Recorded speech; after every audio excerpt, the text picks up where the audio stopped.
विदेश भेज दिया, बच्चा चला गया।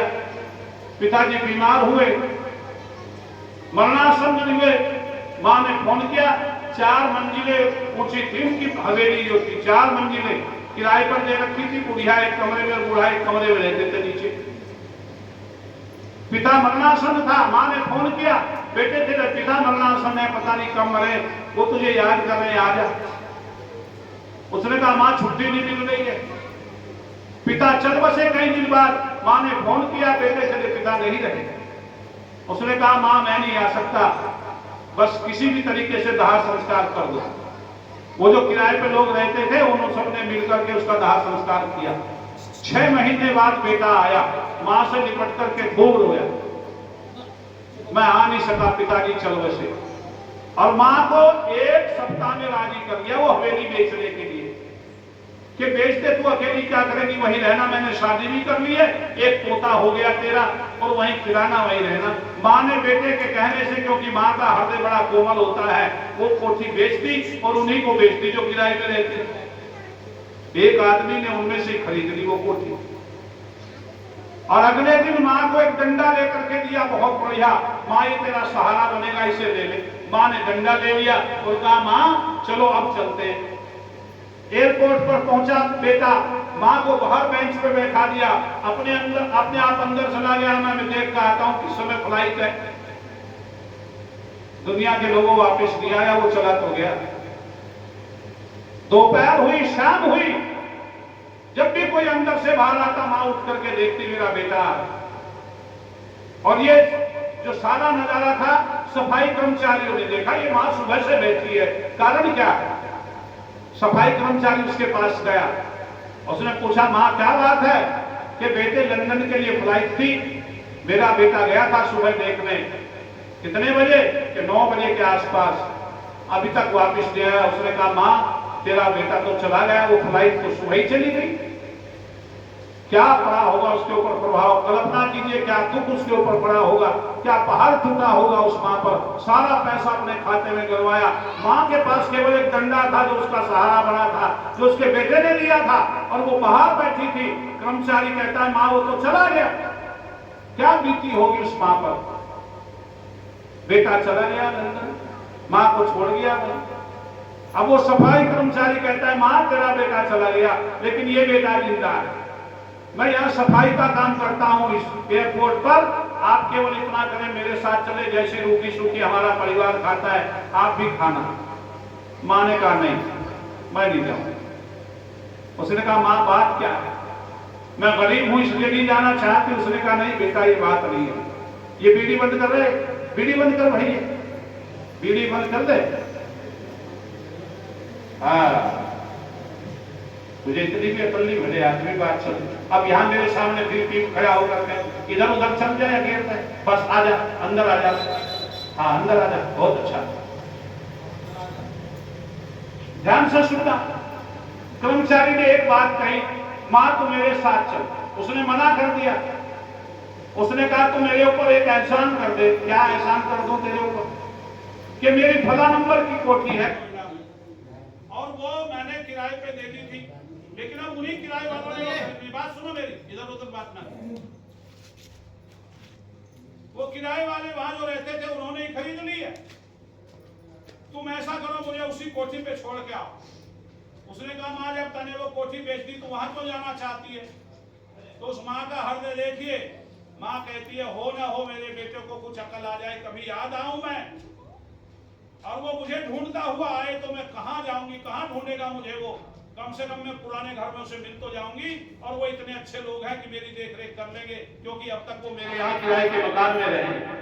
क्या हृदय है उस माँ का, और उस बेटे के पढ़ाई लिखाई का क्या करोगे जो माँ को ऐसा है छोड़ करके चला गया।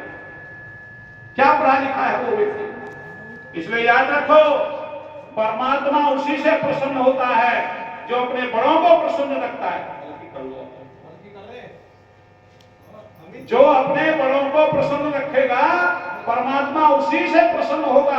और जिसके बड़े दुखी हैं, माता पिता दुखी हैं, परिवार दुखी है, ऐसा व्यक्ति कितना भी बड़ा भक्त क्यों ना हो जाए, परमात्मा उससे प्रसन्न नहीं हो सकता। इसीलिए मैं कह रहा हूं ये कावड़ वावड़ का चक्कर बंद करो। पहले भी लोग यहाँ रह के गए हैं, आगे भी लोग रहेंगे, हम लोग भी रह रहे हैं, आप लोग भी रह रहे हैं। जो नहीं जा पाए हैं उनकी स्थिति भी ठीक है, जो जा रहे हैं उनकी कौन सा स्थितियां बढ़िया हो गई है। एक महीना वो चक्कर में रहेगा, एक महीना चारपाई पे रहेगा, डॉक्टर उसका इलाज करेंगे, कितना पैसा खर्च होगा। बेहतरी इसी में थी कि अपना कोई काम करता, बेहतरी इसी में थी अपने परिवार की सेवा में रहता, अपने माँ बाप की सेवा में रहता, तब परमात्मा प्रसन्न होता। लेकिन नहीं, हमने तो केवल मजे लूटने हैं। और याद करके कह रहा हूं आपको, एक बात ध्यान से सुनना मेरी बात, कावड़ में कम से कम 2% व्यक्ति ठीक जाता है, 2%। 98% व्यक्ति नालायक प्रकृति का जाता है। और पहले से तय होती है वर्ष भर से ये चीजें कि हम जाएंगे, अब की बार कावड़ लेके आएंगे। माँ कितनी बूढ़ी है, बाप कितना बूढ़ा है, कोई परवाह नहीं है, घर में कोई करने वाला है या नहीं है, कोई परवाह नहीं है, अपने मजे की परवाह है, पैसा फूक के आते हैं। और याद रखो, जितनी कावड़ वहां बनाई जाती है सारे मुसलमान बनाते हैं, इनका सारा पैसा उस ओर चला जाता है। क्योंकि तुम्हारे यहाँ तो कोई पाबंदी नहीं है, तुम्हारे धर्म स्थल पर कोई पाबंदी नहीं है कि मुसलमान आए या ना आए। तुम्हारे मेलों में मुसलमान दुकान लगाते हैं, लेकिन उनके यहाँ आजादी में जब जाते हैं हिंदू नहीं जा सकता। वहां जितने मेले उनके लगते हैं हिंदू नहीं जाते, बहुत कम जाते हैं। सारी कावड़ वो बनाते हैं, सारे पैसे वो ले लेते हैं।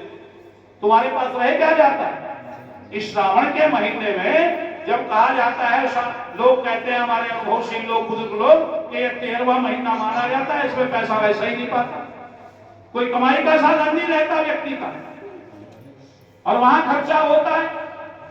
इसलिए ये सारी चीजें देखने के लिए और सुनने के लिए हम आपको अपना कुछ नहीं, हम ये नहीं कहते कि तुम आर्य समाजी बन जाओ, कतई नहीं कहते। हम तो केवल एक बात कहते हैं, जो पाखंड है उसको छोड़ दो, फिर बने बनाए तुम्हें बनाने की क्या जरूरत है। तुम बढ़िया आदमी बने बनाए हो, गलत तो हो ही नहीं सकते। फिर डॉक्टर के पास कोई जाए और डॉक्टर ये कह दे जब बुखार जरा उतर जाएगा तब आइए मेरे पास, फिर क्या करेगा वो उसके पास जाकर, फिर तो वो ठीक ही है, डॉक्टर की क्या जरूरत है। तो हम कब कहते हैं तुम आर्य समाजी बनो, बस इतना कर लो कि पाखंड छोड़ दो, गलत काम छोड़ दो, गलत बातें छोड़ दो, तुम तो बने बनाए हो आर्य समाजी, कहां बनाने की जरूरत है। लेकिन हम लोग समझ नहीं पाते, सच्चाई को जान नहीं पाते, और झूठ में इतना, ये झूठ का ही तो असर हुआ। 200 मरे, 200, और फिर भी अग्नि खुल रही, इनकी अकल नहीं आ रही है। हाथरस में घटना हुई और केवल एक बात को लेकर के कि मेरे जैसा था वो निरक्षर भट्टाचार्य, और उसने बैठ करके कह दिया जो मेरे चरणों की धूल लेकर जाएगा उसे किसी प्रकार की कोई बीमारी नहीं होगी, भूत पिशाच जानकनी सांकनी सब खत्म। अरे वो तो होने ही तो खत्म, अब नहीं होने थे, 200 हुए खत्म, 200 गए, मरे भगदड़ में नीचे, पैरों के नीचे कुछ ले गए। लेकिन ये हिंदू फिर भी इसकी बुद्धि में नहीं आती कि हम क्या करें क्या ना करें। जो व्यक्ति एक बात पर भी एक मत ना हो, आप उनकी बात मानते हो। हम 3 व्यक्ति बैठे और हम तीनों में कुछ कह रहा हूं, ये राजवीर कुछ कह रहा है, अमरीश कुछ कह रहा है। जब हम तीनों का एक मत नहीं है तो तुम्हें क्या समझाएंगे, हमारी ही गलत गलत हो रही है। एक कह रहा है कि ये जो प्याज है, लहसुन है, ये कहां से पैदा हुआ, कि राक्षस के मन से बना, राक्षस की टट्टी से पैदा हुआ। दूसरा कह रहा है कुत्ते के अंडकोश से बना है। तीसरा कह रहा है कि एक व्यक्ति ने अमृत पी लिया था, विष्णु ने उसकी गर्दन काट दी, 2 बूंद जमीन पे गिरी, एक लहसुन बन गई, एक प्याज बन गया। चौथा कह रहा है कि जहां गाय की हड्डी गिरी वहां लहसुन बना, और जहां मांस गिरा वहां प्याज बन गई। इसलिए ये नहीं खाने चाहिए, नहीं तो तुम ये समझो गाय खा रहे हो। अब जब इन हिंदुओं के 4 विचार है, एक मत नहीं है, तो तुम्हें क्या समझाएंगे। क्या यही चीज है। मैं एक बात पूछना चाहता हूं, भाई साहब बैठे हैं, जब सिंह जी और सब लोग बैठे हैं, आपका एक गांव है नीरजपुर, कितनी दूर पड़ा है यहां से, बड़ी दूर पड़ा है। वो तो नहीं खाते लहसुन प्याज, कुछ खाना तो कर दो, गर्दनी ला दो, मुझे दिखाई दे रही, खाते तो नहीं लहसुन प्याज। ना वो शराब पीवे, ना वो भांग पीवे, ना बीज खावे। अच्छा छेड़ के देखियो कोई से यूं कहेंगे लहसुन और प्याज खाने से तमोगुण बढ़ती है, बुद्धि भ्रष्ट होती है, क्रोध बढ़ता है। मैंने कहा पिरक्कड़ का एक नहीं खाता और उनसे जहरीला एक नहीं है। लहसुन प्याज क्या चीज है? उनसे बढ़िया अतिथि सेवा नहीं किसी की, और उनसे बढ़िया कोई मित्र नहीं है, उनसे बढ़िया कोई दुश्मन नहीं। लहसुन प्याज खाने से नहीं होता। लहसुन परमात्मा ने बनाया है, औषधि है। प्याज परमात्मा ने बनाया है, औषधि है। ये किसी के मन से पैदा नहीं हुए, ये किसी के अमृत से पैदा नहीं हुए, ये मांस और हड्डी से पैदा नहीं हुए। लेकिन कुछ लोग ऐसे हैं कि मैं तो लहसुन प्याज नहीं खाता। एक दिन दो लड़ रहे आपस में होटल के बाहर, उस होटल वाले के साथ में लड़ पड़ा, वो पंडित था। और बात किस बात में दूसरा आया, उसने पूछा भाई क्यों लड़ रहा?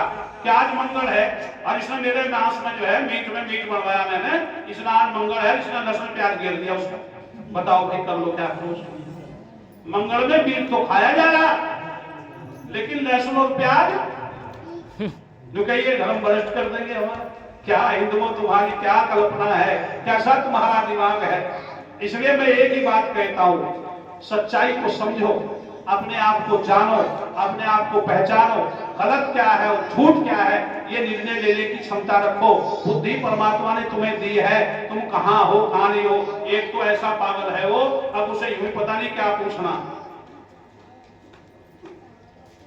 क्या नाम है उसका? अनिरुद्ध, आचार्य अनिरुद्ध, माथा लिपटा हुआ है, लंबे लंबे बाल, लड़कियों जैसा।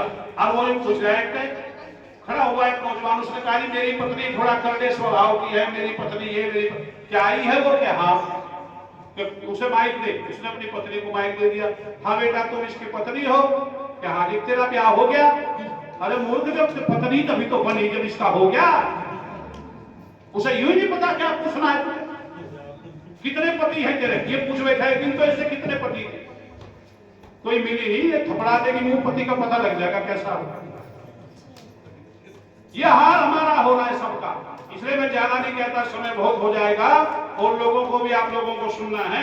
मैं केवल इतना निवेदन आप लोगों से करना चाहता हूं, केवल थोड़ा सा ये कि यदि आप लोग बुद्धि से विचार कर दें, थोड़ा गलत क्या है सही क्या है, बस इतना विचार करें। हमें हम कुछ नहीं कहता। हम यहाँ चेले और, मैंने सुबह भी बताया था कि हम चेले और चेलियां बनाने नहीं आए। हमारा कोई उद्देश्य चेले और चेलियां बनाने का नहीं है, जो और लोगों का है, हमारा नहीं।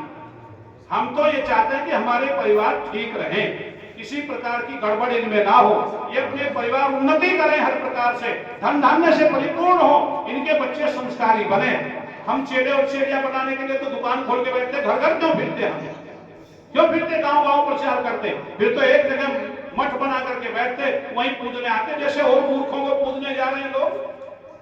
लेकिन नहीं, हम नहीं चाहते, हम चाहते हैं हमारा परिवार सुधर जाए।